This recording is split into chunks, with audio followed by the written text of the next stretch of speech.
আসসালামু আলাইকুম। আশা করি প্রত্যেকে ভালো আছেন। আজকে ভিডিওর টপিক হচ্ছে যুবতীকে বিছানায় আনা। যে কোনো যুবতী নারী বা যুবতী মহিলা বা যুবতী মেয়েকে আপনি বিছানায় আনতে পারবেন। বিছানায় আনার উদ্দেশ্য কি? সোজা কথা, আপনি তার সাথে শারীরিক মিলন করতে পারবেন, এক কথায় শেষ। এই না কোনো ঘোরানো পেঁচানোর কিছু নাই। আপনি কীভাবে প্রয়োগ করবেন সেটা আপনার ব্যক্তিগত।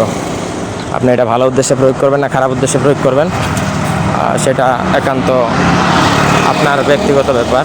কারণ ভালো উদ্দেশ্য বলতে কি, আপনার স্ত্রীর উপরও প্রয়োগ করতে পারবেন। মনে করেন আপনার স্ত্রী আপনার সাথে শারীরিক মিলন করতে রাজি হয় না, যে কোনো কারণেই, যদি কোনো কারণে রাজি না হয়, সেক্ষেত্রে এটা তার উপর প্রয়োগ করতে পারেন। এটা যদি আপনি প্রেমিকা বা অন্য কোনো নারীর উপর প্রয়োগ করেন, সেটা একান্ত আপনার পার্সোনাল ব্যাপার। আপনি কীভাবে প্রয়োগ করলেন সেটা একান্ত ব্যক্তিগত ব্যাপার আপনার। তো প্রথম থেকে পুরো ভিডিওটা না টেনে শেষ পর্যন্ত দেখুন। আমার চ্যানেলটা সাবস্ক্রাইব করবেন, লাইক কমেন্ট শেয়ার করবেন।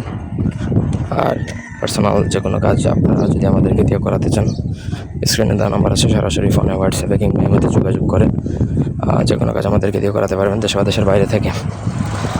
তো এই নকশাটা আপনাকে লিখে যেই যুবতীর জন্য প্রয়োগ করবেন বা যেই মেয়ে বা মহিলার জন্য প্রয়োগ করবেন, তা বিছানার নিচে রাখতে হবে প্রথমত।